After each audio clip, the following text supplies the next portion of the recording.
I waited till my mom went out for groceries, then snuck into her room. I'm just borrowing. Just borrowing. I'll pay you back soon. I know what it looks like. Trust me, I don't want to steal from my mom. But if I don't do this, then I could lose my boyfriend and my friends. Then I'll be lonely and sad and easy prey for mean kids to tease. Ugh. I rushed to the park to meet Florian, my boyfriend. That's him over there. I walked over to him and handed him the money. You promise you'll pay it back soon? Sure, babe. You know you can trust me. I went home and convinced myself that I'd have the money back before Mom even noticed. But the next day at school, I couldn't find Florian anywhere. At break time, I asked my friend if she'd seen him, and she told me the shocking truth. Florian had been sent to reformatory camp. Oh my God! Did he really just scam me? Feeling my eyes tear up, I rushed to a corner in the school garden. Okay, so I don't actually have feelings for Florian. I dated him and hung around with the rebel kids because I wanted to build a cool image. The truth is, I'm just a poor girl. If people find this out, then my life would be over, right? They'd isolate me and tease me. Hey, Shannon, are you okay? Oh no, that's my friend Rachel. I can't have her see me like this. Hey, what's happened? She sounded so sincere, and I had to admit it. It would kinda be nice being able to confide in someone. So I blurted out how my dad passed away last year, and now Mom struggles to pay the bills, and she works all hours in a factory, and how Florian tricked me into giving him money from Mom's savings. To my surprise, Rachel put her arm around me and, smiling sweetly, said, It's okay, Shannon. I can lend you the money. You can pay me back whenever. My eyes lit up and I spluttered out, Really? You do that for me? Of course. We're friends, aren't we? Wow, that was surprising. Turns out I'd massively underestimated my friend. I thought she would tease me if she knew the truth, but instead, she actually sympathized with me and tried to help me. At lunchtime, my friend Dee sat down next to me and asked why I looked so down. I wonder. I then glumly stared down at my yogurt, sighed, and told her how awful things were for me at the moment. She rubbed my arm and told me it would be okay. Then she lent me some money. Wow, it worked again! I did this a couple more times and voila! I had enough money to replace in my mom's box before she even noticed it was missing. Oh, that's so pretty. It would be just perfect for my upcoming model audition, but there's no way I can afford it. I glumly walked off, daydreaming about how amazing I'd look in that dress. Hi, Shannon! I turned around and, oh, it was Brett, this dorky guy from school. He hurried over to me, nervously itched at his neck, and then spluttered out, Hey, Shannon, are you shopping? Ugh, this guy was so annoying, as if a pretty girl like me would be interested in a dorky guy like him. Hang on, was that a Louis Vuitton shopping bag in his hands? I must have been looking at it, as he lifted it up and, blushing, said, Oh, it's a present for my mom's birthday. I stroked his arm, then gave him my best doe-eyed look. Brett, you're such a good son. Your parents must be so proud of you. I wish I could get my mom something that meaningful too, but we're too poor. I sniffed.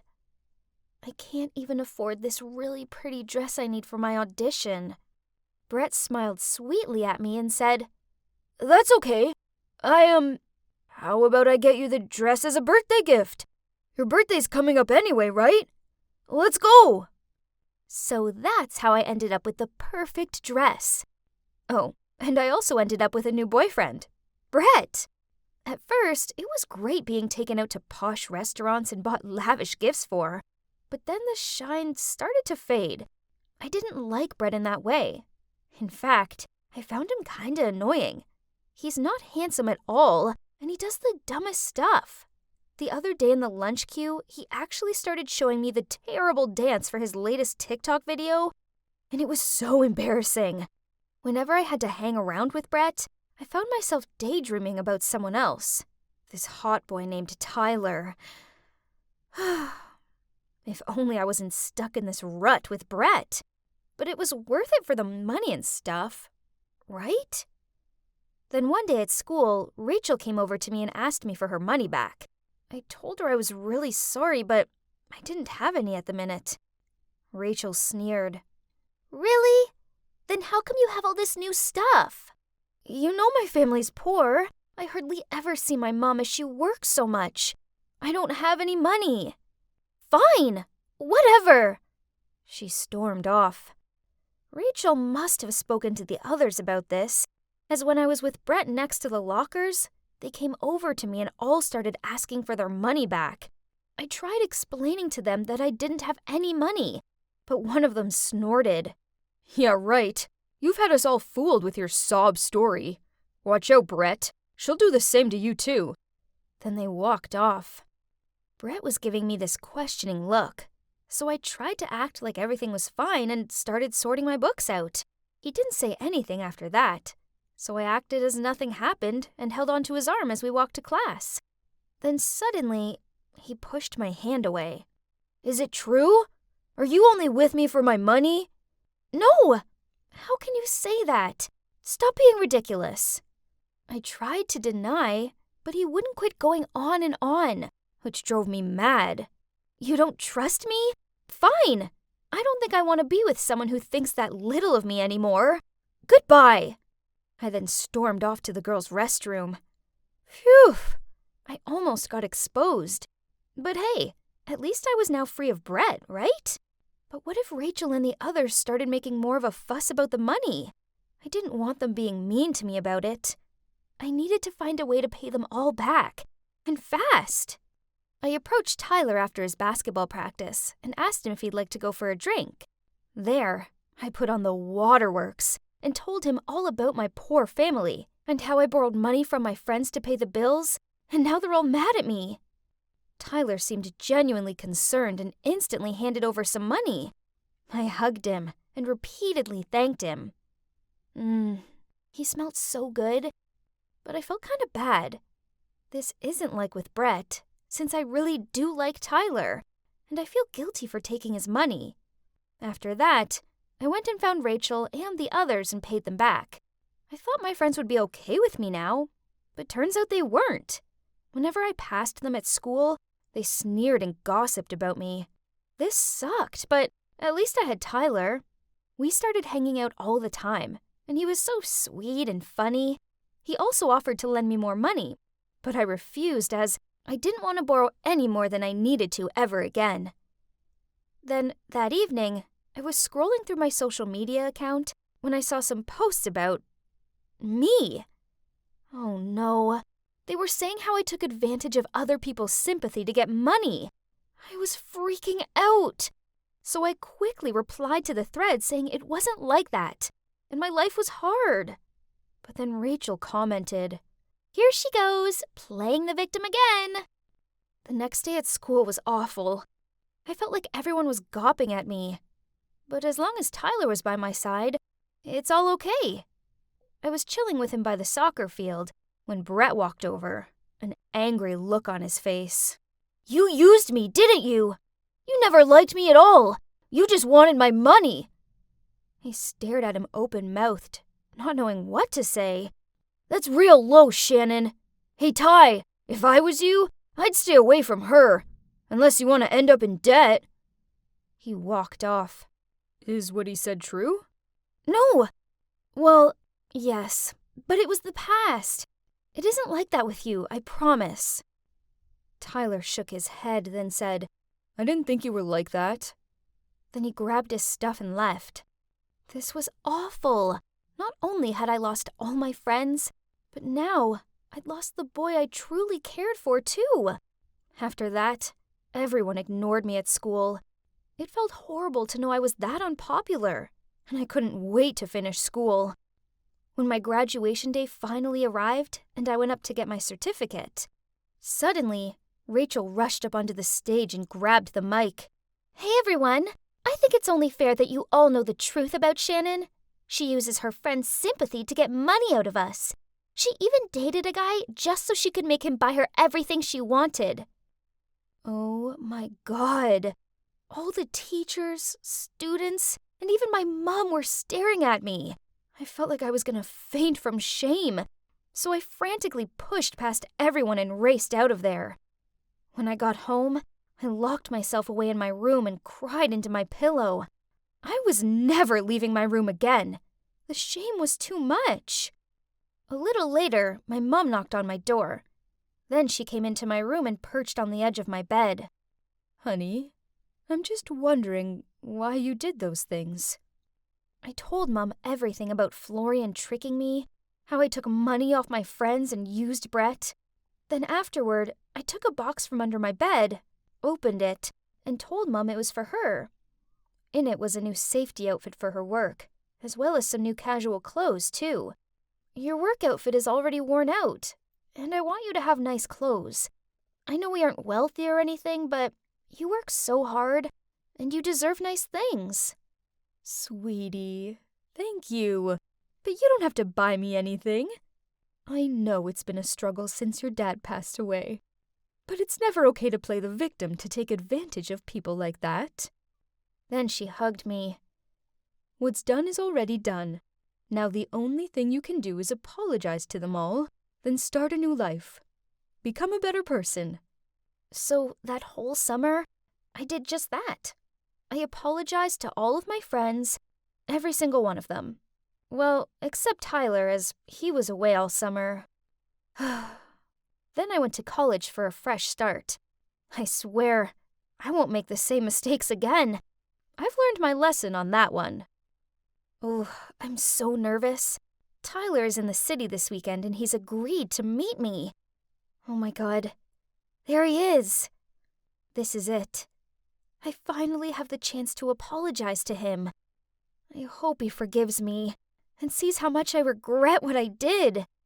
This time away from him made my feelings grow even stronger. Oh boy, I just miss him so much. He still looks at me with that soft smile and such sparkle in his eyes. I can't lose him this time, and I won't. Wish me luck. I closed my eyes and took a deep breath. My God, I was so nervous. You see, this was my first day as an intern in this super big company. On one hand, anxiety wouldn't stop creeping up on me. But on the other hand, I actually couldn't wait to begin working in this fancy professional office. Having my own desk, my own PC, doing all the paperwork. So exciting! But, well, it didn't exactly turn out as I expected. All I did on my first day was make a lot of coffees, get everyone's lunch, and do endless printing. Oh, I forgot to introduce you to my team. This over here is Quinn, our team leader. And then the girl over there is Sadie. That guy sitting in the corner is Bob. And I'm the adorable Lauren. Then, while I was bringing yet another coffee and cake to each one of them to get to know them better, the manager, Caleb, came to our department and began yelling at Quinn. Why have I still not received the report on the working project? Sorry, boss. We're kinda short-handed. Short-handed, huh? Then how come every time I walk past, I see the intern doing meaningless things? I didn't hire her to wait on you guys. Is that clear? Then Caleb looked at me and said, You, intern, in my office. I followed Caleb into his office, feeling all anxious. Did I do something wrong? Then suddenly, Caleb hugged me from behind. I got so startled that I immediately pushed him away. What are you doing? You can't do that here. Sorry. Just seeing you here makes me so happy. But what's with the tense face? Oh, I never saw you yelling at somebody, so it was kinda scary. That? Oh, that's nothing. You're probably wondering why my manager was hugging me. Well, actually, Caleb is my boyfriend. You see, I was in my last semester of college. I told him that I wanted to do an internship because it would be good for me, so he insisted that I do it in his company. At first, I didn't think it was a good idea. I mean, couples that work together don't stay together, right? But he managed to convince me otherwise, so here I am. Even so, I didn't want anyone in the office to know about our relationship. Therefore, I didn't let him drive me to work, and having lunch together is also a no-no. Caleb had no comment about this. He probably understood why this was necessary. But then one day, at the end of the meeting with our department, Caleb was about to walk out of the meeting room when he suddenly stopped, turned around, and said in front of all, "Oh, by the way, I just want you all to know that Lauren is my girlfriend. Okay, bye." Oh my God! Why on earth did he do that? Everybody immediately turned and stared at me with shocked expressions. And me, well, I just wanted to slide down the chair and hide under the table. I stormed into Caleb's office and demanded an explanation. "Yesterday I had lunch with a manager of another department, and he said that he liked you and wanted to ask you out. So I thought it's best to inform everyone that you're my girlfriend. Am I right?" What? Ugh! No! Men and their dumb egos! Ugh! Anyway, I hoped that it wouldn't affect anything. But as I feared, it did. Massively so. The moment everyone found out I was Caleb's girlfriend, they started treating me differently. Every time I walked into the room, they immediately stopped talking and gave me awkward looks. Or after work, they would go out for some drinks but purposely not invite me. It sucked being left out like that. And then one day, it got much worse. I arrived at the office extra early as there was an email I needed to send out before 9. But my PC wouldn't turn on, so I got under the table trying to see if a cable was loose. Right at that moment, Bob and Sadie walked into the office gossiping. Clearly Lauren only got that internship because she's Caleb's girlfriend. And did you see her clothes? All those expensive brands? Well, having a boyfriend who's the manager in a big company must be blissful. What? I never accept expensive gifts from Caleb. They're all mine. Then during work, I accidentally took a glimpse at Quinn's computer screen and saw that they were chatting about me in a group chat. Something about me not having to do errands just because my boyfriend's the manager. Hearing and reading all these mean comments made me feel really frustrated, so I wasn't in any mood to work that whole morning. Then in the afternoon, we had a meeting about the project we were all working on, and Caleb asked me to hand him the report. Oh snap. I'd totally forgotten to do it. Sorry. I haven't written the report yet. Can I ask why? And what were you doing this entire morning? For the sake of our team, please focus. We can't mess this project up. I'm just having a lot going on, okay? Interns are humans too. Jeez, I'll send you the report by the end of the day, boss. Everybody gave me befuddled looks. Caleb most of all. But wait, I see some of them smiling. Were those smiles for me? Then after the meeting, everyone gathered around me, patted my shoulder, and praised me for standing up against Caleb. To be honest, it felt good to be noticed and not ridiculed. So maybe there was still a chance I could win them over, right? The next day at noon, Caleb came by the department to grab some lunch with me. But I told him, in front of everyone, that I wanted to have lunch with the team. He looked confused, but still had to agree. Lunch with the whole team was great. Except for one thing. They constantly kept asking me about Caleb. Like, what's he like outside the office? Why is he always so strict and grumpy? I noticed that they kind of liked talking about Caleb, so I told them, "Oh, Caleb is such a great boyfriend. He's very attentive and is an amazing cook." But they weren't interested in that. Oh no, they just cared about his bad habits. Ugh, fine. So I gave them what they wanted. Well, I don't like that he's always perfectly on time. I'm 1 minute late, and he begins to lecture me about how time is precious and we shouldn't waste it. That definitely caught everyone's attention right away.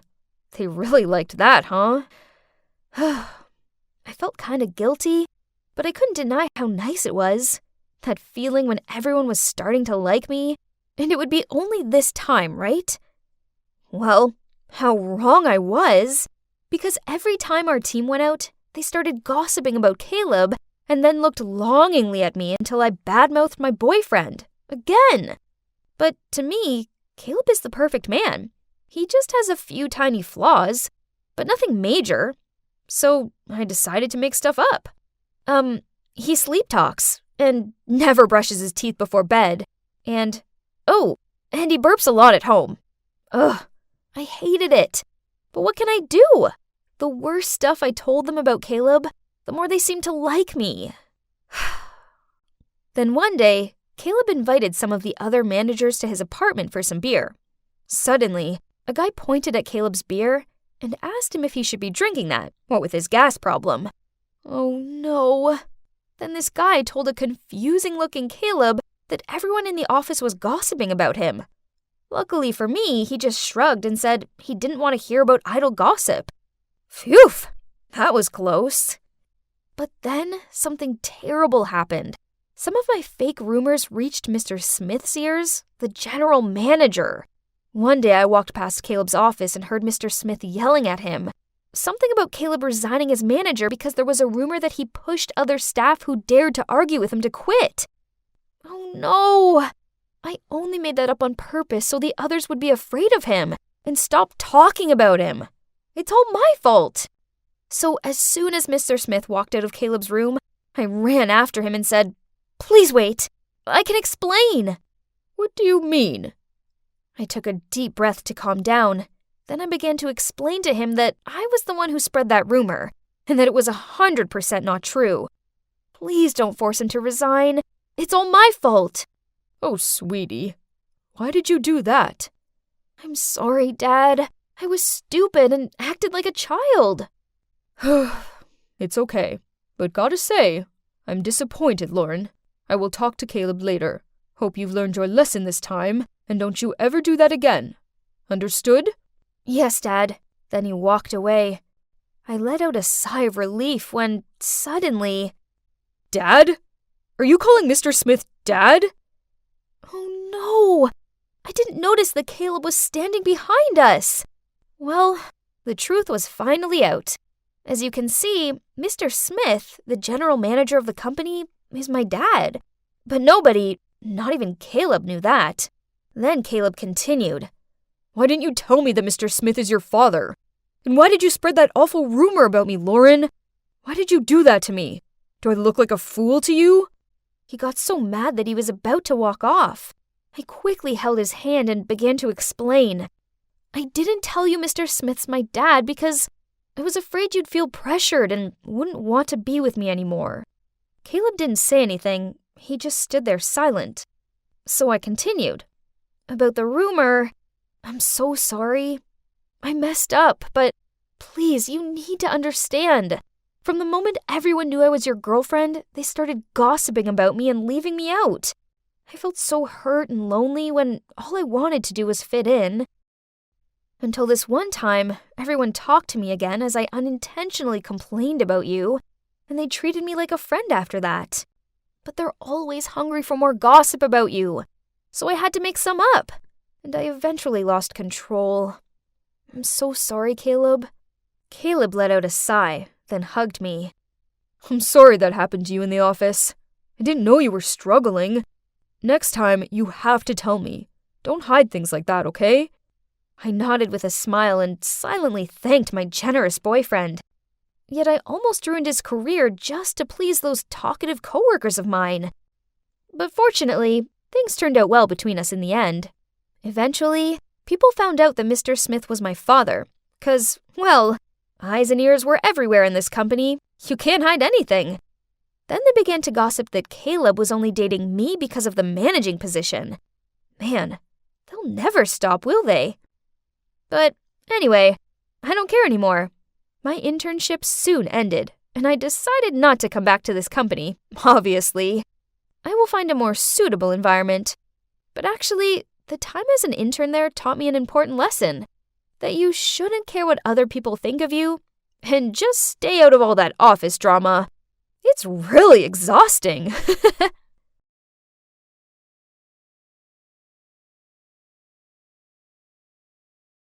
Ugh, we couldn't make a tiny single profit this month again. Business is so slow these days. Oh no, it's already past 5? Gotta go pick up Lucy. I rushed over to Elena's house. She's my best friend. She often helps take care of my daughter Lucy so I can work extra hours. No matter how tough things were going for me, at least I still have Lucy. Even on the worst days, one look at her angelic smile, and I realize things aren't so bad after all. Why the long face? Has this month been as hard as last month? I nodded, sadly, and entered the house. It's been even worse. I just want to earn enough money to provide a nice life for Lucy, but I'm barely breaking even. I looked over at Lucy, who was playing with her dollies on the living room floor. I plopped down on the sofa while Elena brought me a cup of tea. Things will get better. I just know it. How about I read your tarot cards to see if things will improve for you? Yeah, right. Let's just assume those fortune-telling things are right. I'm not into the spiritual stuff, but Elena swears by it. I suppose it can't hurt to hear what she has to say, right? She made me shuffle the cards, then laid some out on the coffee table in front of me. Oh, that's interesting. Hey, Nora, seems like your life's going to change sooner than you think. Destiny is telling me that it'll be tomorrow after work at the bakery close to your shop. It looks like you'll meet a man. A rich one.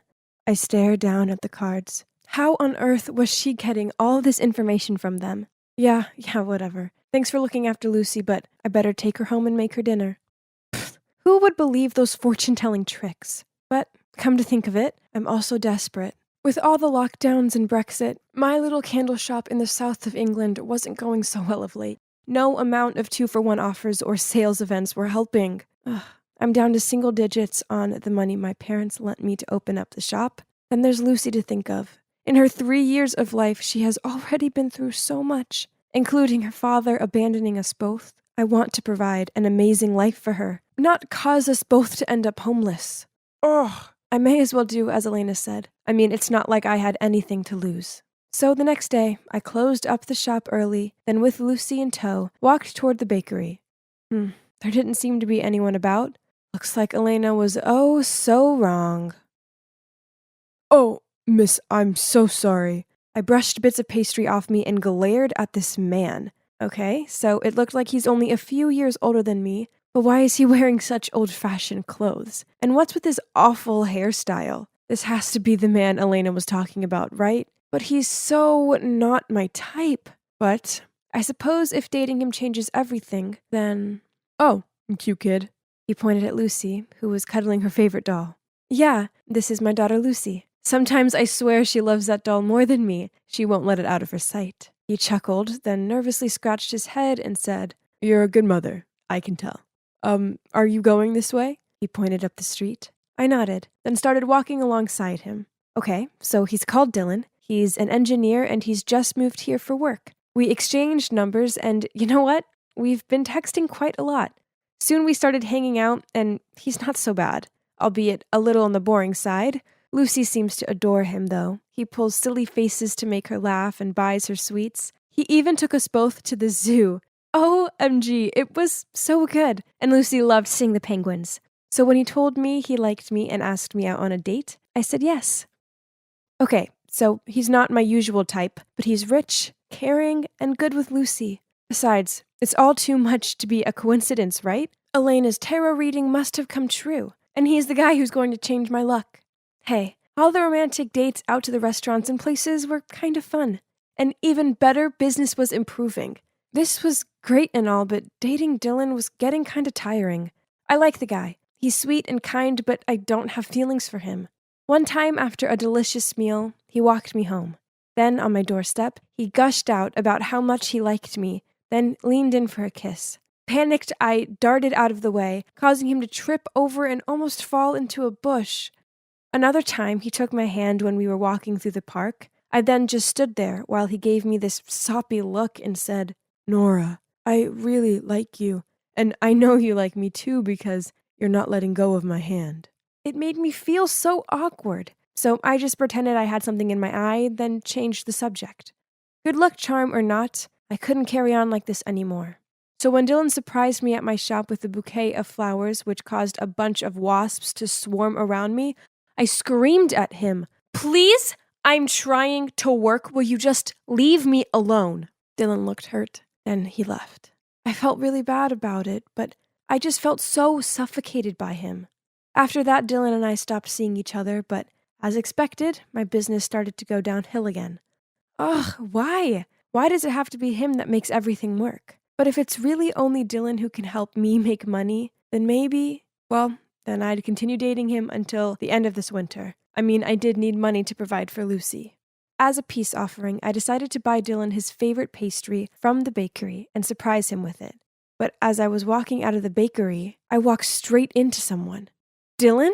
Turns out he was also planning on surprising me, and he was just getting a pastry for Dutch Courage. I invited him into my shop, and he handed me this gross gemstone bracelet. But I forced a smile, told him it was beautiful, and hugged him. Looks like we're back on.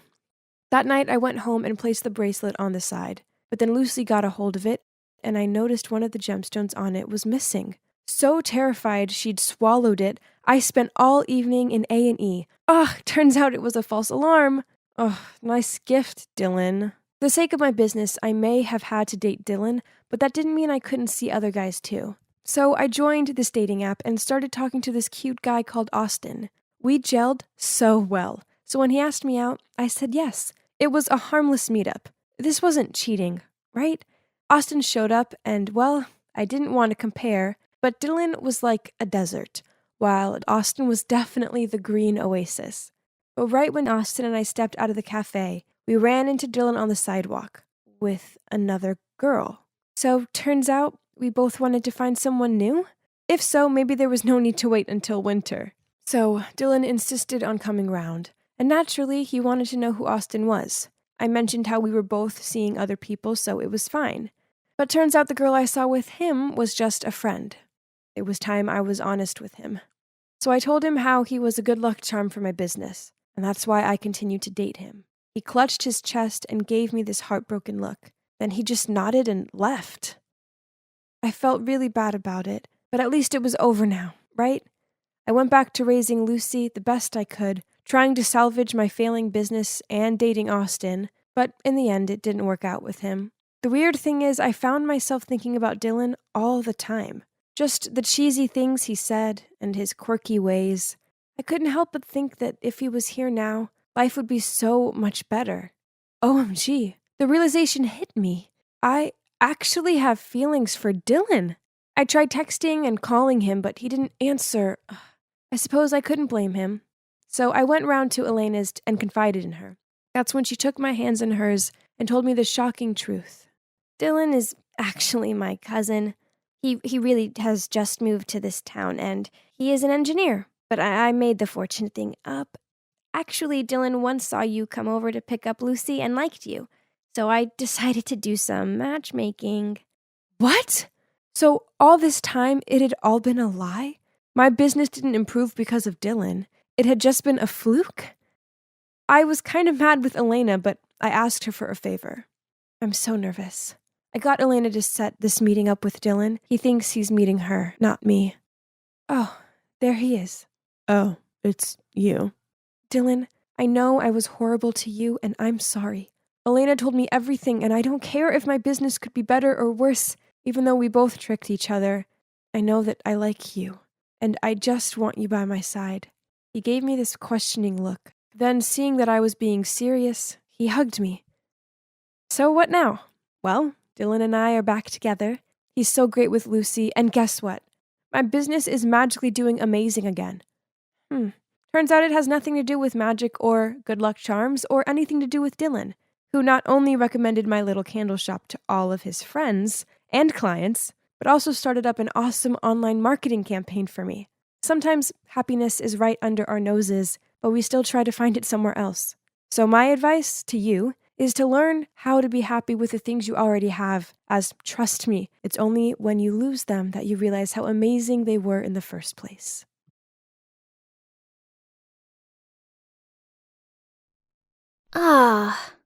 Now what better way is there to spend a Saturday afternoon than lying on the couch watching a feel-good movie with lots of snacks? I suppose I better get that.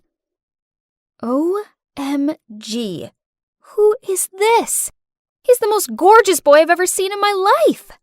I stared at him in open-mouthed amazement, but then I saw him gazing back at me and realized I needed to say something.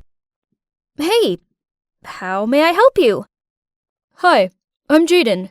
My mom and I have just moved in next door." "Oh, in that case, welcome to the neighborhood." Jaden smiled as he held a box out to me. Was this a gift for me? Already? I took it from him and blushed out a thanks. I opened the box and saw that it was full of delicious-looking cookies. "My mom baked them. She finds that people tend to be far more welcoming when it involves cookies." We chatted for a bit longer. Then he said he had to go and help his mom unpack. Aw, why did this moment have to end already? The next day at school, I couldn't wait to find my bestie Stella and tell her about my drop-dead gorgeous neighbor. But as it happens, she found me at my locker and immediately started gushing about this hot new boy. I needed to see how handsome this guy was. My chance came at lunchtime when Stella pointed over at the new boy who was currently being pestered by Anna, this stuck-up girl from class. I squinted my eyes. OMG!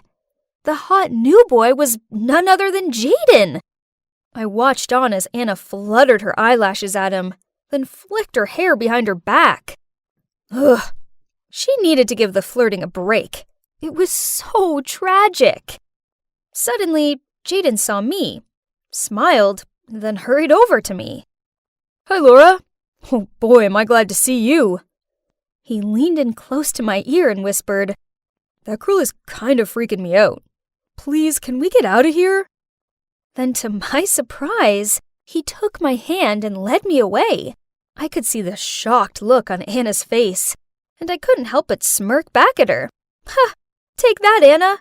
He's holding my hand, not yours." Then after school, Jaden and I walked home together. Turns out, as well as being the hottest guy on the planet, he was also really sweet and funny. Back home, I saw Jaden's mom, Cynthia, watering her window box. On seeing us, she waved us over, then insisted on inviting me inside for homemade lemonade. We all got on so well. Looks like I'm going to have a boyfriend soon, one whose mom loves me. From then onward, Jaden and I hung out lots. We had lunch together, we went to the library together, and always walked home together. I was pretty sure the girls at school were super jealous, especially Anna. One day during PE, the teacher told us we were playing dodgeball and assorted us into 2 teams. Anna, who was on the opposite side, wouldn't quit aiming at me. I tried my best to dodge her throws, but bang! She got me! Now listen to me. Guys like Jaden don't like ordinary girls like you. He's mine, so quit chasing him. Furious, I yelled, "I'm not chasing him! He's already my boyfriend!" Actually not. Yet I was pretty sure Jaden liked me too. Just you wait. He'll soon tire of you and come running to me. Ugh! Anna was so annoying. I needed to get my frustrations off my chest, so I ranted to Stella about her. Forget Anna. No one likes her anyway. As for Jaden, it's obvious he likes you. He's just new here and probably feels too shy to ask you out. Yeah, you're probably right. He must just be shy. But, I know Anna won't quit chasing him. Then you should make your relationship with Jaden official. Stella had a point. If Jaden was too shy to ask me out, then maybe I should take the initiative. Then Anna would have no choice but to back off. Ha! Tonight was the night. So I texted Jaden, "I need your help with something. Let's meet at 8 p.m. by the slide in the park." But then he messaged back saying he couldn't meet tonight as he had to help his mom with something. Right that moment, my dad arrived home earlier than usual and announced that he was taking me and my sister Megan out for dinner. Ooh, this restaurant looked nice. I walked in alongside Megan and... Huh? What were Jaden and his mom doing here? Then my dad walked over to Cynthia, kissed her on the cheek, and said, "Hello, honey." Jaden and I shared astonished looks. Then we peered at the adults for an explanation. "Laura, Megan, this is Ms. Green, the lady I told you about." What? I mean, I knew Dad was dating a woman named Ms. Green, but I had no idea she was Jaden's mom. Then, before we knew what was happening, Dad got down on one knee and pulled out this diamond ring, then asked her to marry him. And you know what? She said yes! Oh, no. No. They can't marry, 'cause then Jaden will be my brother. Megan looked delighted and hugged them both, while I stared at Jaden in bewilderment. Don't get me wrong, I really want my dad to be happy, but why her? And what about me and Jaden? After that, Cynthia seemed to always be at our house, baking cakes, humming while she dusted and cleaned up, and exchanging gooey looks with my dad. Ew.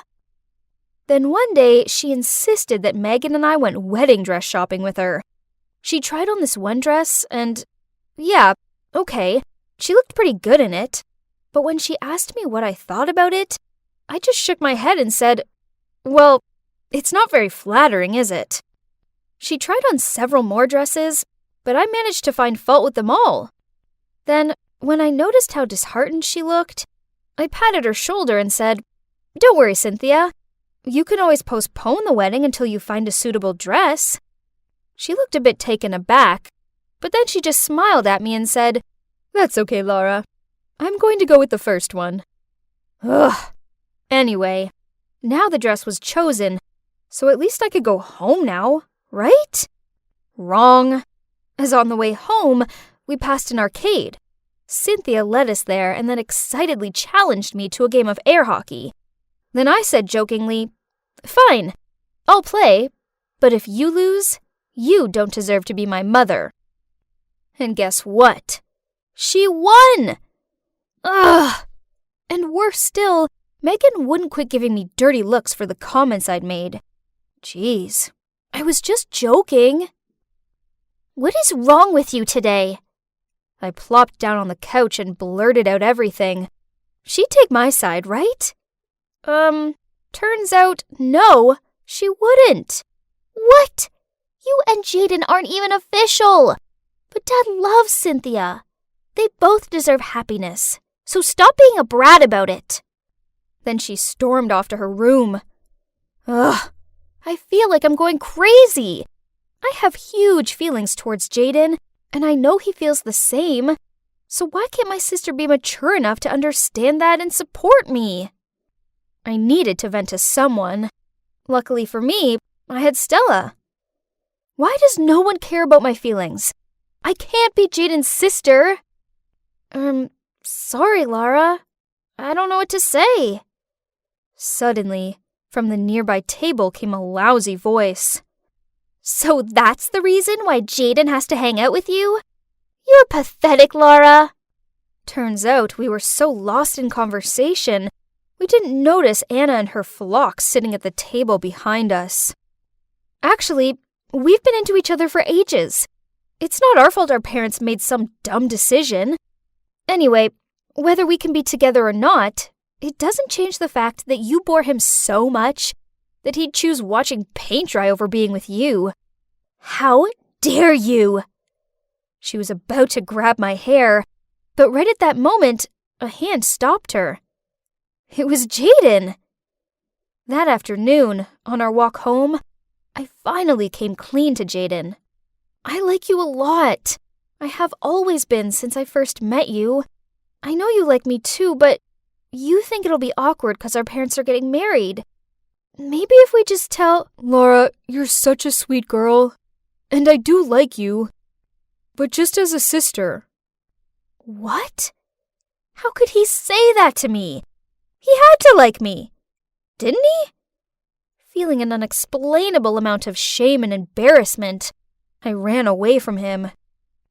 As I lay on my bed and rubbed my tear-stained eyes, all I could think about was how unfair this was. So by the time Dad called me down for dinner, and I walked in and saw how happy he looked, my anger got the better of me and I yelled, "I hate you, and I hate Cynthia! How dare you try and replace Mom?" Then I rushed back to my room. "You really upset Dad. You know that, right?" I didn't answer. I was also upset, but no one seemed to care about my feelings. Dad said we come first, so if you really feel this strongly about it, then he'll cancel the wedding. To be honest, I'm real mad with you right now. So? What about me?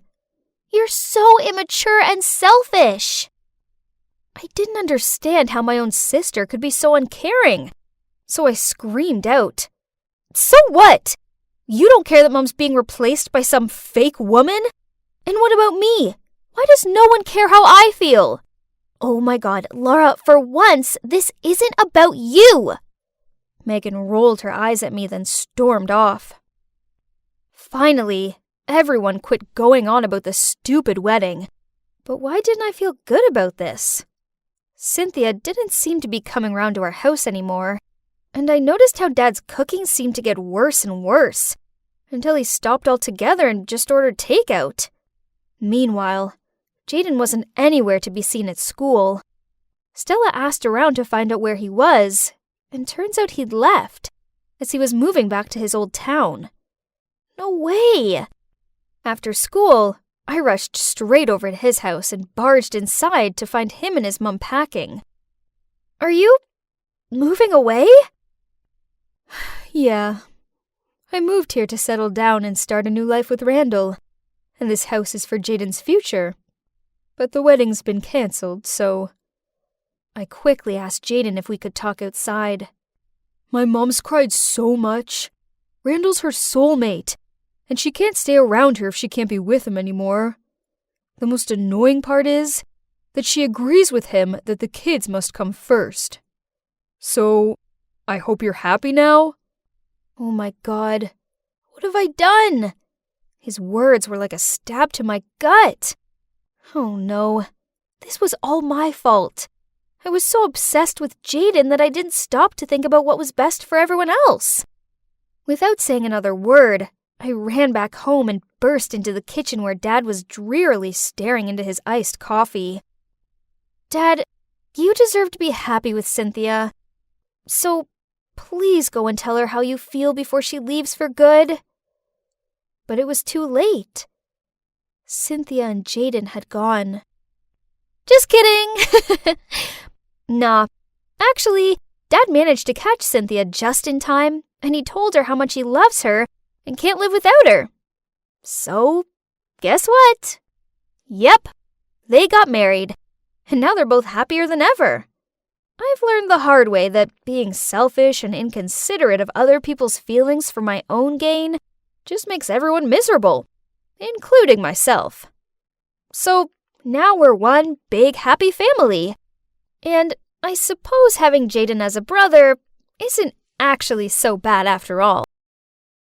I'd just climbed back into the room when suddenly I heard a voice. "Jasmine, how come you're only getting home now?" I turned around to find Emma standing there. "That's my business. Don't come home late like this again, okay? You'll be grounded if your dad finds out." I shrugged and closed my door without saying anything. Yep, that's Emma, my stepmom. She doesn't actually care. She just pretends to. If it wasn't for her telling my dad to forbid me from singing, then I wouldn't have to sneak out to go practice like this.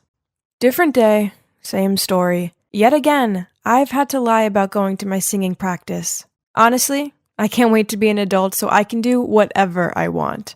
"Dad, I'm going over to Mix to study," I said as I headed for the door. Suddenly, Emma pulled me back and handed me a bottle. "Huh? Licorice tea? Drink this after practicing. It helps keep your voice clear." Then she winked at me. Huh? So she knew I'd lied about where I was going, yet still she'd helped me? Maybe, just maybe, I've been misunderstanding her this whole time? Later that night, Emma suggested we should go for a picnic on the weekend, and for once, I excitedly agreed. But when the weekend rolled around, there was this hectic snowstorm. Ugh. Emma kept looking out at the snow with disappointment written across her face. That's when the idea hit me. How about we have an indoor picnic? Yes, that's right. That's a great idea. And so we set up the tent right in our living room, and we were having the best time when suddenly the doorbell rang. I got up to answer it, and standing there covered in snow was a woman. She suddenly ran at me and said, "Oh my gosh, Jasmine, you've grown up so fast. I've missed you so much." Before I could understand what was going on, Dad shouted, "Megan, I can't believe you have the nerve to show up here like this.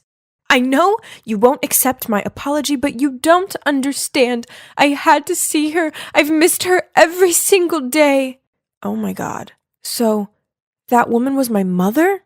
I couldn't hold back my tears and ran straight over to hug her. I swear I'd been waiting for this moment for years. Mom gently stroked my hair and then turned to my dad. "Can I stay here for a while? Just to make it up to my beloved daughter after such a long time being apart, Elvis?" "Are you joking? Get out of my house!" "Dad, please let her stay. Please." But no matter how much I begged, Dad wouldn't give in. And so I turned to Emma for help. "Elvis, just let her stay here. If Jasmine wants to be with her mom this badly, we should let them have some time together. Come on, darling." I looked at Emma with so much appreciation, then turned those puppy eyes towards my dad, and eventually he reluctantly nodded his head. "Yay!" I shouted and led Mom to my room. From that day onwards, I spent most of my free time with her. We went to the movies together, shopping together, and honestly, it was the happiest I'd ever felt. One day, I was listening and humming along to my music when Mom came in. "Wow, so you also love singing?" It must be genetic. Back then, if I hadn't been so passionately obsessed with music, which drove your dad crazy, I might never have left you like that. Now I regret it so much, Jasmine. I put my arms around her and softly said, "After all these years, I still think about that lullaby. Can you sing it to me?" "Which one?" "I sang you many lullabies back then. It's Don't Know Why by Norah Jones." "Oh, right. That one." Then she started singing. I swear to God, her voice was like an angel. But strangely, it didn't give me any of the feelings I had as a kid. Was it because I have grown up? While I was absorbed in my thoughts, I suddenly saw Emma's shadow at my doorway. But when she met my eyes, she hurried down the stairs. Huh? Why was Emma crying? I was so confused. "She must be jealous of our relationship," Mom said. Yeah, probably, since she'd been married to my dad for 3 years, but we'd never been close. That evening, when I went to the kitchen with Mom to set the table, she suddenly shouted, "Oh my gosh! Why did Emma make chicken parmigiana? Doesn't she know that your dad hates this?" Then she took the plate and threw it in the trash, saying she would order takeaway instead. Huh? Dad hates this? He always complimented Emma on her signature dish. Before I could react, Emma entered the room. As soon as she saw her chicken in the trash, she glared at Mom. Things then got so awkward. Emma had skipped dinner. Mom also tried to start a conversation with Dad a few times, but he ignored her. I felt so bad for Mom. In my dad's eyes, there was only Emma now. But my mother had done nothing wrong. She just wanted to pursue her passion. Later that night, I was heading to the pantry to get some snacks when I heard Emma yelling at Mom. "Megan, for old time's sake, I didn't bring up anything from the past, but you can't just do whatever you want." How dare Emma yell at my mom like that? As soon as Emma left, I ran over to my mom asking her what had happened. She hesitated for a while, then told me the whole story. It turned out Mom and Emma used to be in the same band when they were young. And since Mom was always the lead singer, Emma had begrudged her ever since. Perhaps she has never gotten over it. I didn't expect Emma to be so mean. So from that day on, I began to show my attitude towards Emma. I didn't let her go to the parent-teacher conference like I had promised before, and I even forbade Mick, my best friend, from talking to her every time he came over. "Mom, how did you and Dad meet back in the day?" "Well, Back then, your dad was a waiter at the lounge I used to sing at every weekend. We quickly fell in love and started leaving love letters for each other at our secret spot. Ew, how cheesy. It's called romantic, you silly.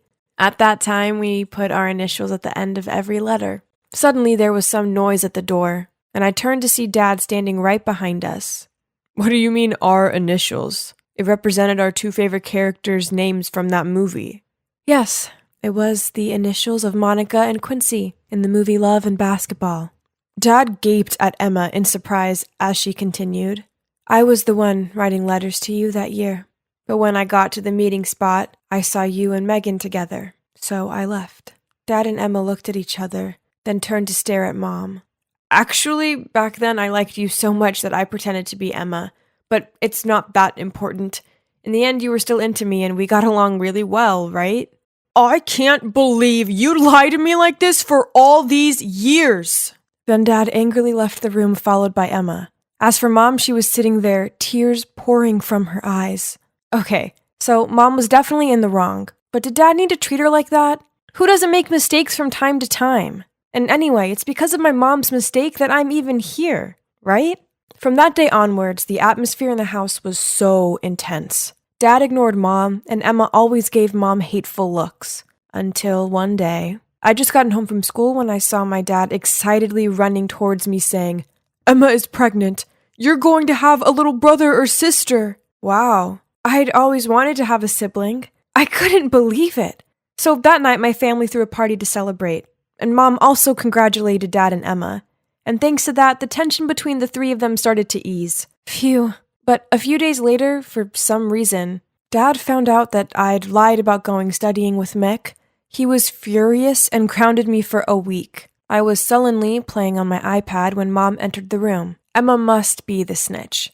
Now that she's pregnant, she wants Dad to be angry with you, so he'll give all his love to her and the baby. Well, that just made sense. The other day, I'd even seen Emma whispering something to Dad, and as soon as he heard it, he got mad. Ugh, such a two-faced woman. I had to sort this out, and so I set up a fun plan for my stepmom. One time, I made her orange juice using powdered cheese, and she ended up spitting it out all over Dad. Then I unscrewed the shower head to add blue food coloring, and that's how I gave her a Smurf makeover. It was hilarious hearing her horrid scream from the bathroom. Another time, I snuck into Emma's room, trying to put flour in her hairdryer. I was rummaging through the bedside table looking for her hairdryer when suddenly I saw a DVD labeled Jasmine 0311. Huh? What's this? Why was my name on it? Curious, I went back to my room to play it, and then I couldn't believe my eyes. On the screen, Emma was carrying a baby and singing a lullaby to her. This melody. Wasn't it the song Don't Know Why? So that baby was me? But Emma couldn't sing, could she? Her voice was weak and sounded hoarse. What did this mean? I rushed to show my dad the DVD. Emma told me not to talk about this, but since you already know, I won't hide it anymore. Then he told me everything. Turns out my mom left for a rich man when I was only 2 years old, and it was Emma who came and helped my dad take care of me during my younger years. Oh my gosh. What? So all those memories of my mom's warm hugs and lullabies were all actually of Emma? A feeling of guilt welled up in my heart. I had to do something to apologize to Emma. So the next day, I asked Mick to go to the mall to help me buy her a gift. As I was passing a coffee shop, I suddenly saw my mom sitting with some guy. Without thinking much, I quickly pulled Mick to a nearby table and eavesdropped on them. Honey, how's the money? You know how pushy the creditors are, and they're getting kinda aggressive. Don't worry, it won't be long now. My daughter's on my side. She'll help me kick her stupid stepmom out. Then my ex-husband will soon follow her wish and volunteer to give me money. What? What was going on? Had Mom come back just for Dad's money? I was about to go confront her when my phone rang. It was Dad. Jasmine, go to the hospital right away. Emma is in the emergency room. By the time I got there, I saw my dad sitting outside the ER with his head in his hands. After a while, the doctor came out and said, "Both mother and baby are okay. Next time, please pay more attention to the patient's food allergy. How could you eat stuff you're allergic to? You must be more careful, okay? Yeah, Emma always took good care. It didn't make sense. Unless my mom... I was about to tell Dad about what I'd seen at the mall when Mom suddenly appeared, eagerly asking about Emma's situation. Unable to stand her pretense any longer, I shouted, "Mom, drop the act. It was you who did all of this, wasn't it?" "Jasmine, what nonsense are you uttering?" Furious, I immediately told them the whole story I've heard. "Megan, I could forgive you for the old letter story and for trying to sabotage my voice, but the fact that you wanted to harm my baby is unforgivable." It turns out the stuff from the past that she mentioned before was that my mom harmed her to destroy her voice. So that's why Dad didn't let me sing, for fear that it would cause Emma pain. Suddenly Mom burst out laughing. "I don't need your pity. You were so lucky to have such a beautiful voice and a wonderful man by your side. And even now, you're still trying to take the life that should have been mine. Megan, give it up already. You need to stop this." Mom was about to say something, but I interrupted her. "Mom, please just go. I'm so ashamed to have a mother like you." Then I burst into tears. She got up and left, without even so much as a glance back at us. Emma took me into her arms. "I was afraid that you would be disappointed. That's why I hid everything from you. I'm sorry for treating you so badly." She gently patted my head, and I felt like I was back in my childhood, where she'd held me and sang lullabies. It was so comforting. Finally, peace has returned to my family. I'm so fortunate to have Emma as a stepmom, and pretty soon, my little bro or sis will be here, and I can't wait. 98, 99, one more to go. And 200,000 followers! It looks like I'm making quite an impression on the world. Hey, you're looking at the hottest beauty and lifestyle influencer of Park Springs High School. Beauty and brains? I have both. It's not surprising, is it? Obviously, a girl like me gets loads of attention. Oh, there our nerdy Ben is, my #1 fanboy. He's always following me around school and offering to help me with, well, everything. I can't blame him. I mean, I'm basically his queen. Hey, Ben. I didn't see you at my locker as usual. Are you good? I'm out of money today, so... Wait, Ben, don't say it like that. People will think I mugged you or something. I never ask for those groceries or sundries. Yes, you don't. Sorry. Okay, so that was weird. Then things got even stranger when I overheard Christine telling her friends that after being exposed, an anonymous IG singer's followers had skyrocketed to a whopping 500,000. But the thing was, she went to school here. She's that nobody in bio class, Stella. Stella hurried past me into class, followed by a flock of people trying to take her pic and asking her to sing. Blah, blah, blah.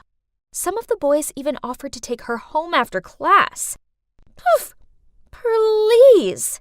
What were they thinking? Ugh! She could play the fragile and confused act on these losers, but she didn't fool me. The dropped book scenario was so overrated. But, why was Ben rushing to pick it up? What a traitor! Ben? Where's my homework? He couldn't even come up with a better excuse than, I went out last night. This was baloney. I just heard him offer to help Stella with her homework. And guess what? This girl, still with her Little Miss Shy facade up, told Ben that she could do her own essay. Ugh. Did she think she was Beyoncé or what? Acting all high and thinking she's the beacon of the universe? I was furious. So she wanted a taste of fame, huh? Let's just say, as a senior in this field, having experienced its downside, it was time I taught her some manners. After that, I made sure she became the main topic of every single talk in school. Hey, she needed to learn how this fame game worked. Everyone was giggling, pointing, and whispering behind her back.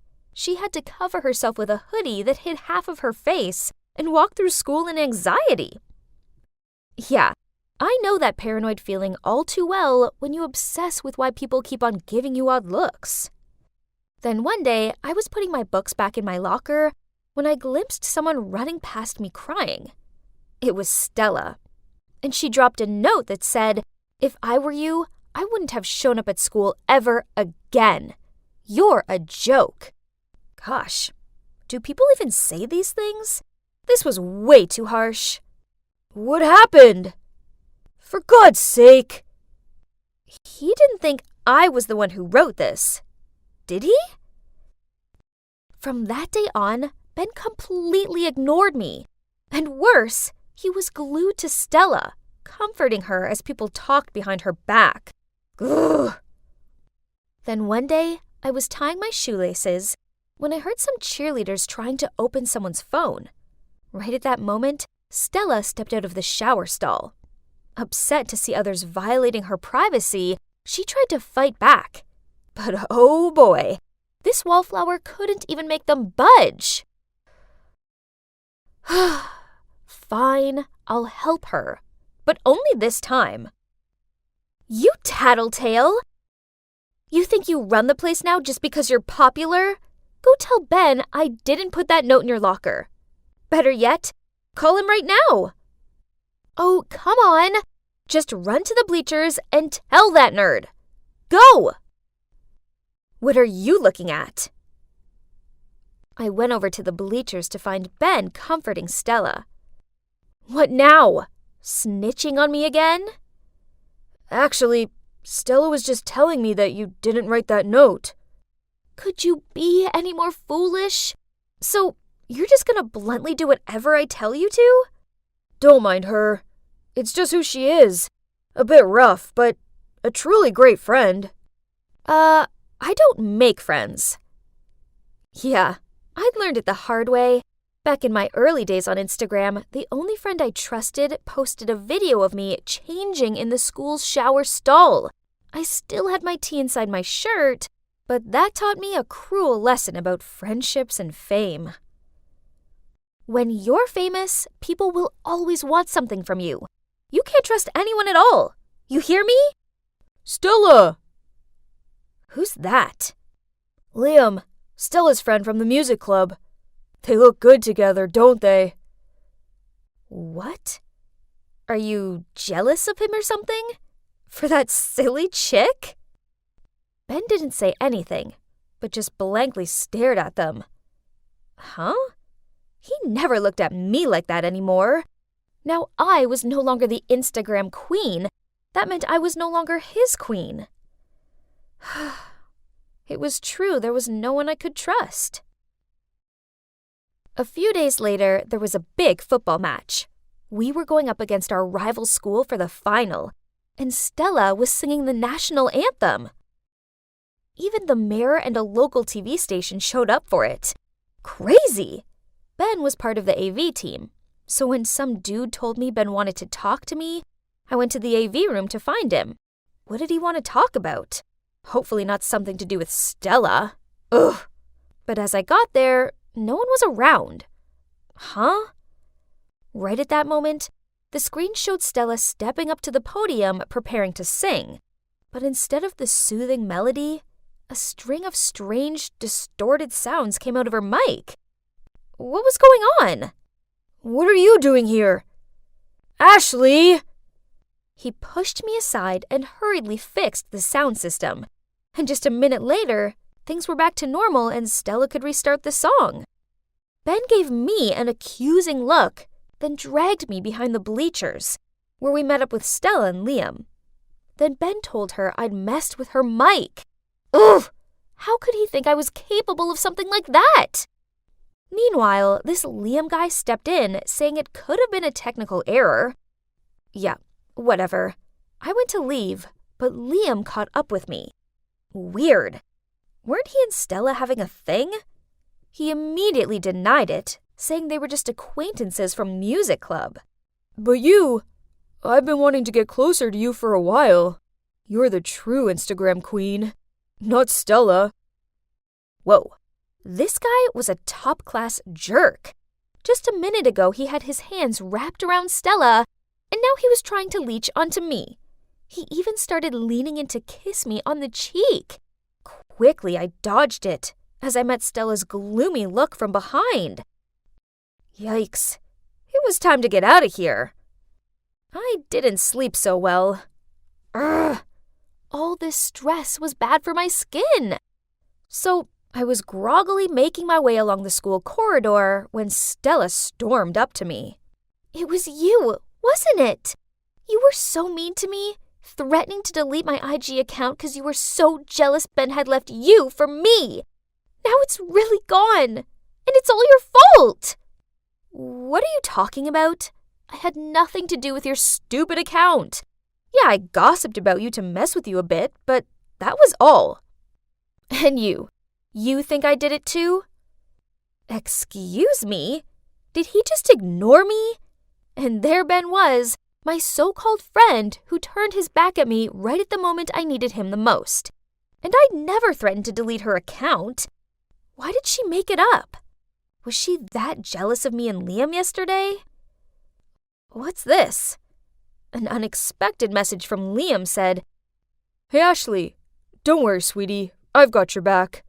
What do you say we meet at 8 p.m. in the park? Ugh, this shameless, two-faced jerk. What was he up to this time? So after class, I slid a note into Stella's locker, pretending to be from Liam, saying, I have a surprise for you. See you at 8 p.m. in the park. I arrived on time to find Liam already waiting. He kept putting on this simping act like he was madly in love with me or something. I can help you prove everything, and I only ask for one tiny favor, that you'll be my girlfriend. You can do that? But how? Well, you can just simply put the blame on someone else. Let's say, Ben? Oh, honey, you don't have to do anything. Just come to me and let your man handle it. Ugh, this guy made me want to barf. But I still had to play it cool so I could figure out what this dude had up his sleeves. Sounds interesting, but I want to know more. How are you going to carry out your master plan? Honey, I've already got all the pieces of evidence in my hands. You mean? That's right. I was the one who deleted Stella's IG account, and I know a way to blame it on someone else. You did what? Ashley, I let my jealousy blind me. So when I saw him flirting with you right in front of me, I just lost it. At least you're not the only fool around here. He played both of us. And for the record, he's so not my type. Your type? Let me guess. Someone like Ben? He's such an idiot. He'd never realize I have feelings for him. But you're more of his type than I am. Besides, the way he just abandoned me when I needed him the most. Ashley, I didn't mean to hurt you like that. What? You've been there the entire time? Yeah, I've heard it all, including the part about how you have feelings for me. Look, it's not what you think. I'm not into Stella that way. The thing is, I saw her singing at a coffee shop and realized right away she's my favorite anonymous singer on Instagram, so I sort of revealed her identity online. One thing led to another. I felt so guilty I just stayed by Stella's side and accidentally pushed you away. And it's not that I don't trust you. After you left, I tried to convince everyone you didn't do it, but they didn't believe me. Then Stella showed me the note in her locker of Liam asking her out, and I recognized your handwriting. I got worried, so...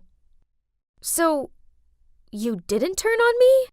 Yeah, I know you can seem cold sometimes, but deep down you have a good heart. So, Turns out that Stella going viral meant some local lounge singer had lost a lot of gigs, so she hired Liam to delete Stella's account for good. This guy was no joke.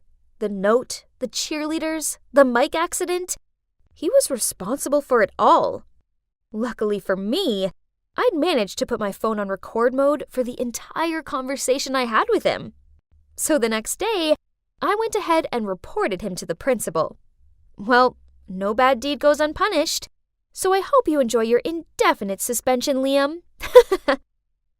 As for me, I no longer go solo anymore, as I have a new friend by my side, who now has quit social media and enjoys her passion for singing.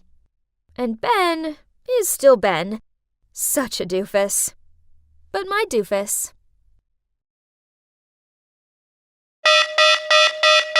Sir, we're looking for the nearest landing point. Our helicopter has lost 2 engines. Mayday! Mayday! Mayday! Jetfly 457. Do you know who I am? I am Mr. Anderson's daughter. I insist you find a way to save us immediately! Poof! Money isn't gonna save you now. The best thing to do is be quiet and pray. No, it can't end like this.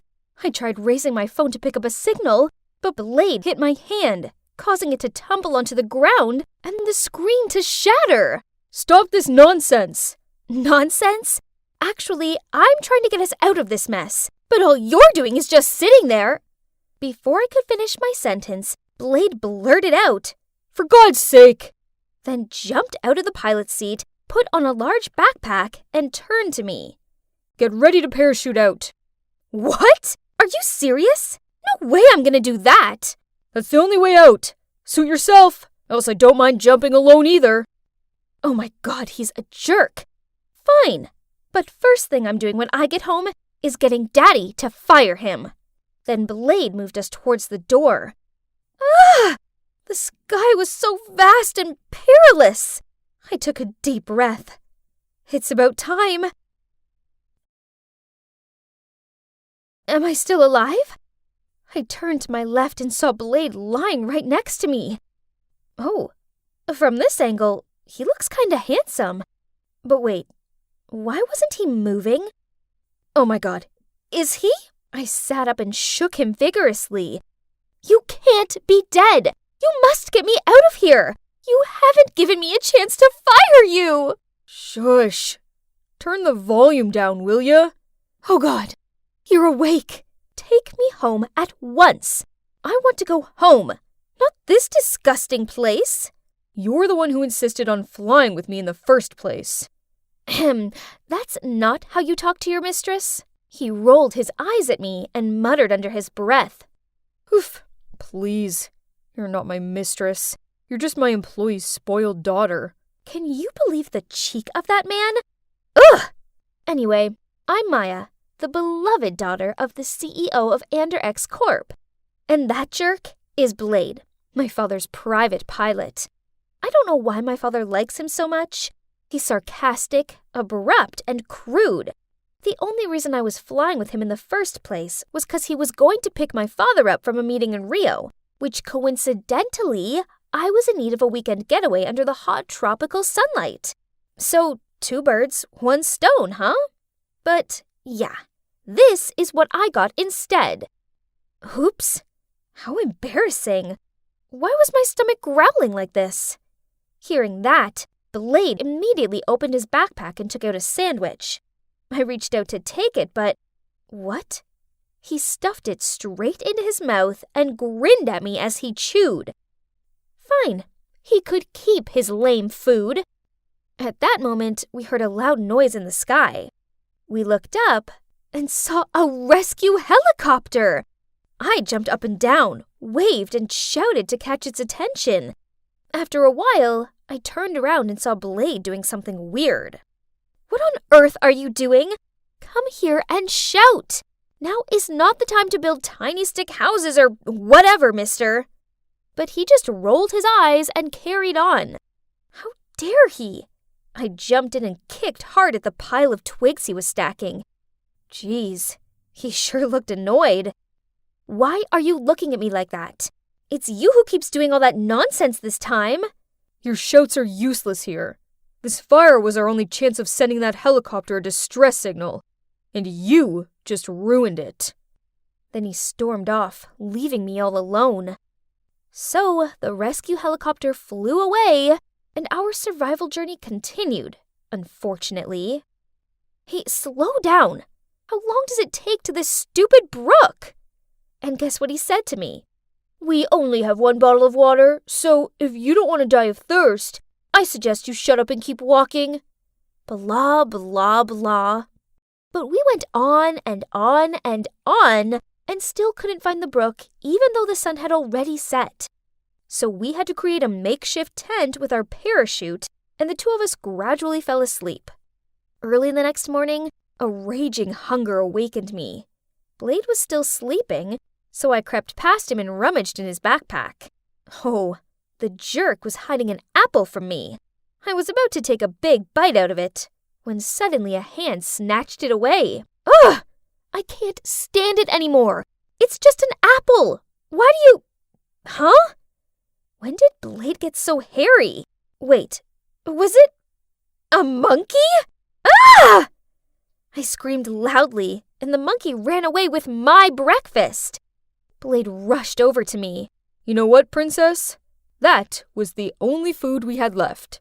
Then he pulled my hand to chase after the monkey. And guess what we found? OMG. There was our helicopter next to the brook. We were so happy that we ran over and hugged each other tightly. We're alive! And we have enough food for a week in there. Oh, wait. He was still on my blacklist, so I immediately pushed him away.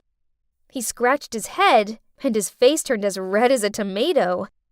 I suppose he was kinda adorable sometimes, but I was still mad at him. As the days passed by, we started running low on food. Blade remained persistent and continued trying to make contact on the radio. Finally, he detected the frequency and... Eek! We got a reply! They told us to wait a little longer, and the next morning a helicopter would come to the rescue. At last! This was our last night in this awful place.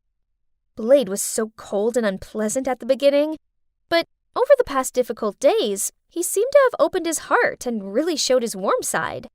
We actually spent hours chatting that night, and I listened to him talk about his tough childhood in the orphanage and his dream of flying freely in the sky. That's great! I wish I had a dream to dedicate myself to. Oh, you don't have any? Actually, yes. Since my mom passed away, my father started working even more. I longed to have my happy family life back, but it wasn't to be. Maybe I will get that again, but this time with my fiancé. Really? If so, he's a lucky guy. Huh? What did Blade mean by that?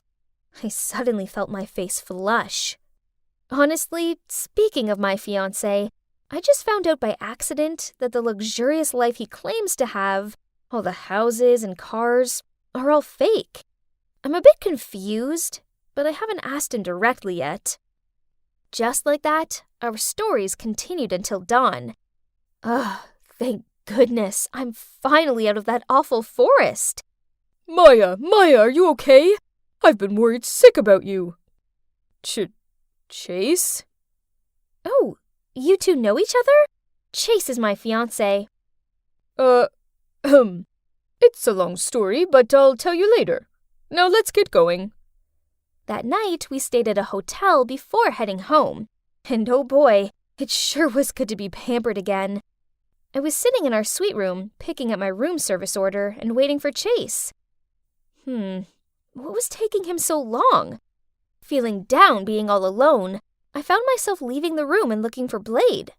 As I was walking along the hallway, I accidentally bumped into a room service guy and caused him to drop his walkie-talkie. Watch it. Don't mess it up. That sounded a lot like...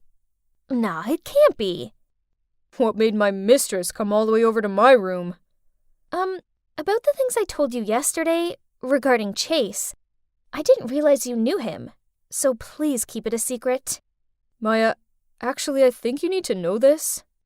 Suddenly his phone rang, so he answered it. The conversation sounded serious. Then he said to me, "The airport cameras have been checked and someone tampered with the helicopter. They're going to send me the footage." We both watched the video and saw a strange young man approaching it before takeoff. Hang on. I recognized that man.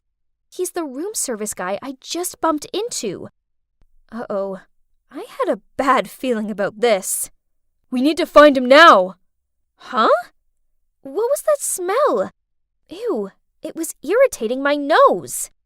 I asked Blade if he smelt it too, and he just shrugged and said all he could smell was my perfume. Then there was a clicking sound at the door.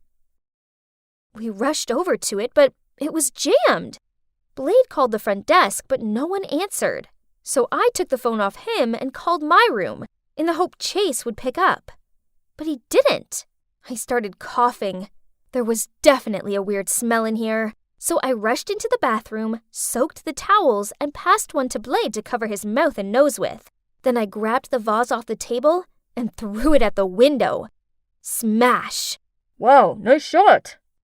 Luckily, we were only on the second floor, so with Blade's help, we easily jumped onto the ground. Then we rushed to reception to verify the identity of the suspicious hotel staff, and ran straight into Chase. "Are you two okay? What's with the gas leak?" Chase worriedly asked us. Then he turned to scold the hotel manager. Huh? How did he know about that? Blade and I shared confused looks, but neither of us said anything out loud. It was horrible, Chase. I was so scared. Please stay with me. I don't want to be alone. I pretended to cry as I leaned on his shoulder.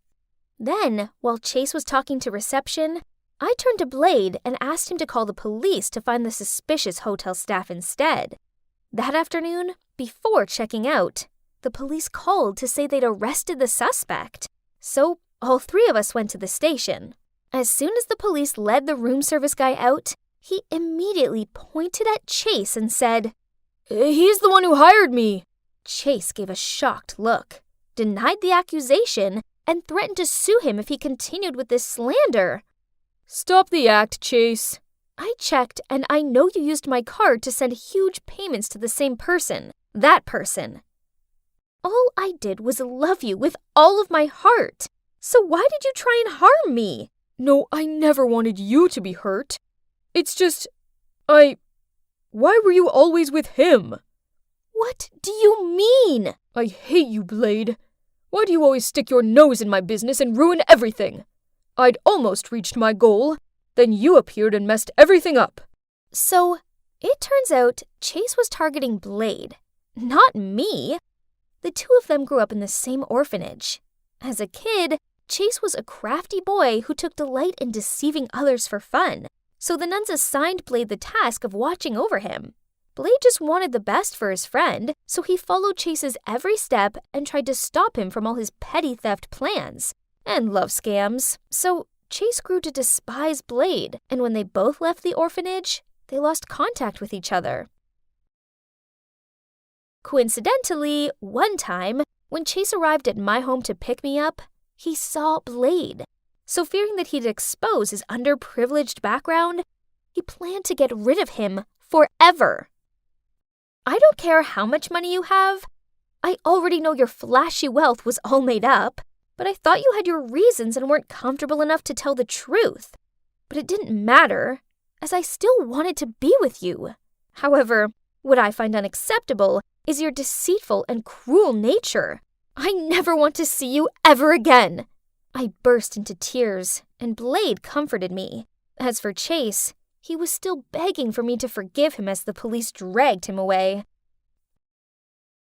It took me a long time to come to terms with what Chase did, but luckily for me, I have Blade to look out for me. Yep, that's right. We're now an official couple. Finally, I have the kind, loyal, action man boyfriend of my dreams. We sure do make a good couple, don't you think? I can't believe I'm standing here in the middle of this frenzied concert with a crowd of crazy fans cheering for this Isaac guy, who I don't even care about. Hi, I'm Hazel, by the way. When I agreed with my friends to go on this road trip all the way to Carolina to attend a skydiving festival, well, this wasn't exactly what I was expecting. Yeah, that's them, Ivy and Zoe, the girls who tricked me into thinking this, their idol's concert, was the opening of the festival. There I was, eagerly awaiting some amazing aerial display or something, but instead, I was stuck in Fanville. Ugh, why were they so loud? My hearing better not be permanently damaged from this. And as you can see, being the only calm one here, they placed me in charge of their fan cams. Worse still, why did I specifically order these custom matching hoodies for us all? It made me look like I was part of these groupies. Finally, this din was over, but I was stuck amongst the slow-walking fans. And where were my friends?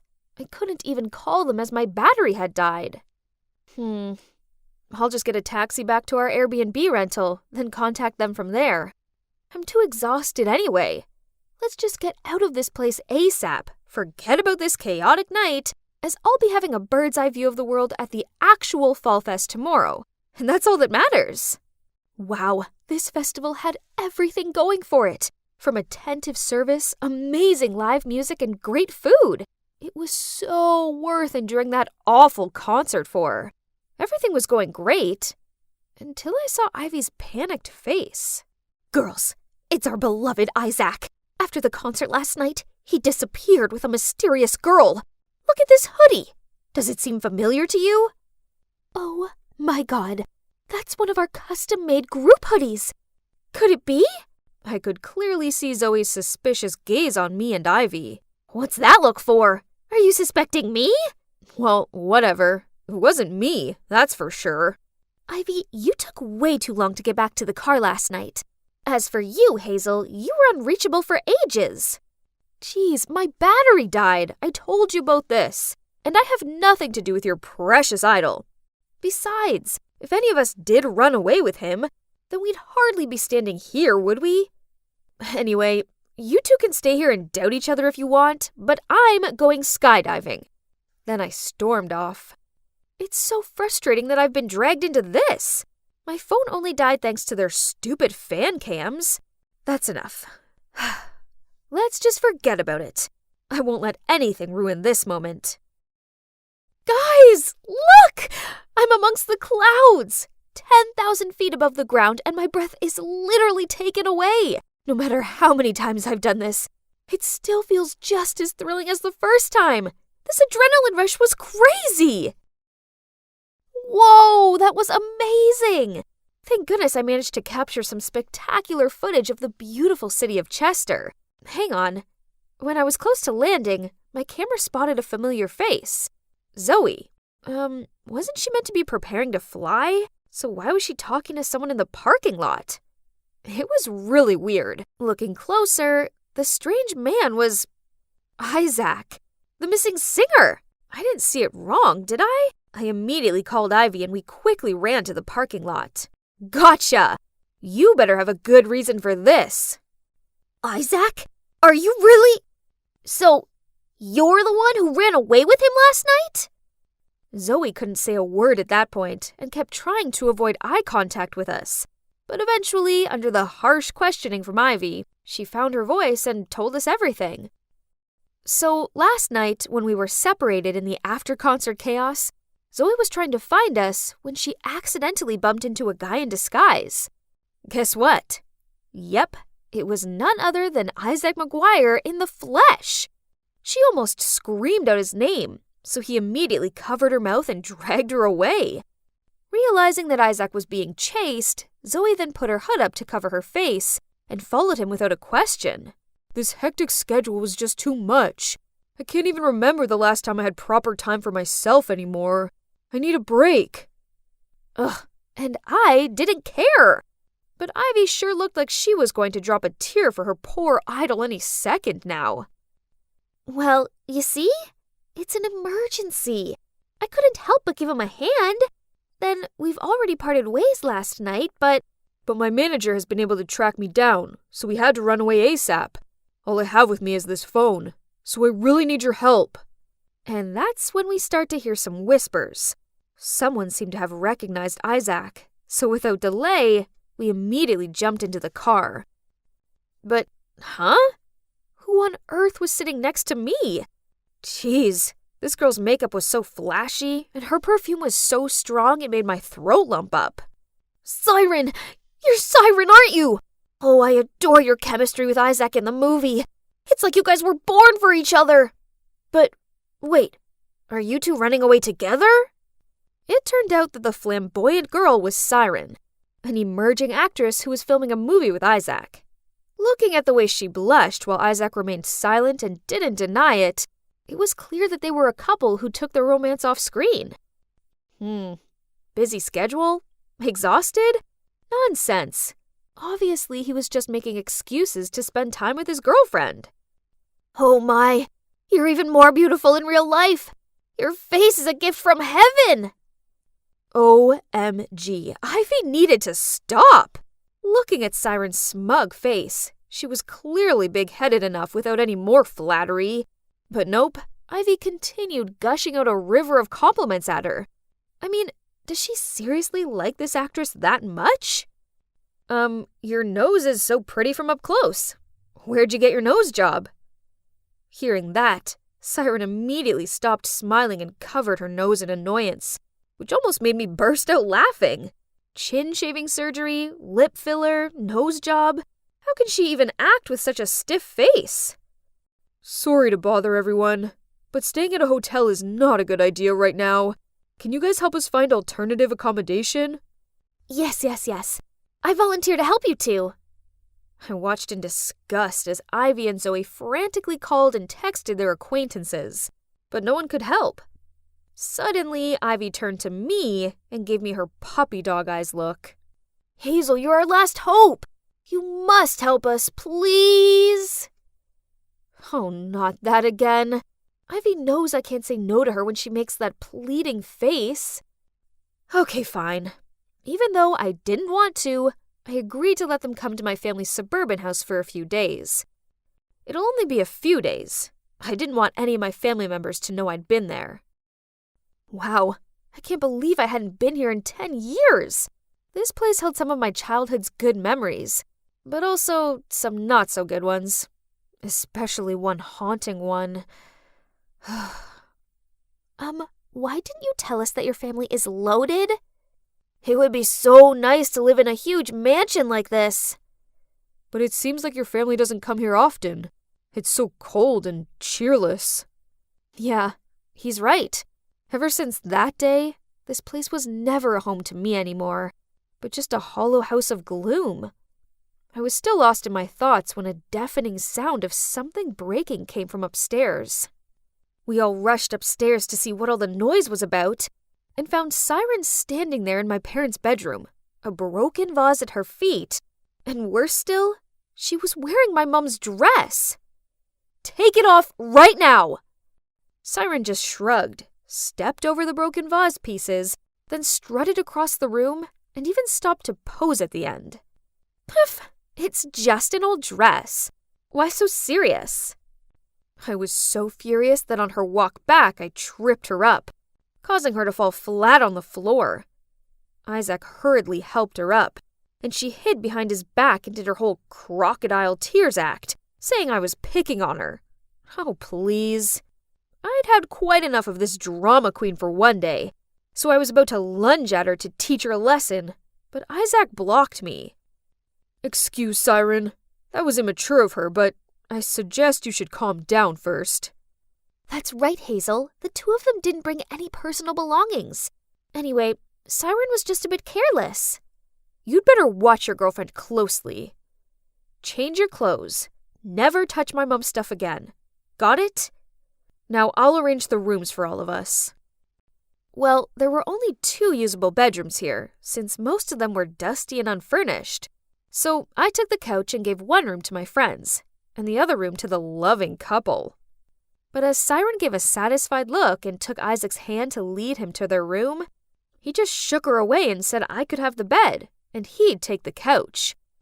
Oh no, the couch is mine. I didn't want to share a bed with her. But Isaac ignored my protests and plopped down onto the couch to claim it. Zoe and Ivy quickly scurried upstairs. They caused this mess, yet it's clear neither of them was bold enough to share a room with Siren. What a bunch of annoying, obnoxious celebs. Anyway, I was exhausted. It was time for me to hit the sack. That girl better not snore. Siren started playing some dumb white noises, then instantly fell asleep. Me, on the other hand, even after turning off that weird lullaby of hers, I kept on tossing and turning. Ugh! It was no use. Sleep wasn't happening. So I left the room to get some air. I was about to go downstairs to get some water when I heard a piano playing. Oh, Heart and Soul. It had been so long since I'd heard these beautiful melodies. The music carried me to a room where the silhouettes of a man passionately playing the piano came into sight. Oh, memories. I loved nothing more than sitting next to my dad and playing happy songs with him. But then, everything fell apart, and I hadn't touched the piano since, well, until today. I sat down next to him and let my fingers glide over the keys. I was immersed in the harmonious melodies of the music and let the notes take me back to the past, until a scream snapped me out of it. What on earth are you two doing?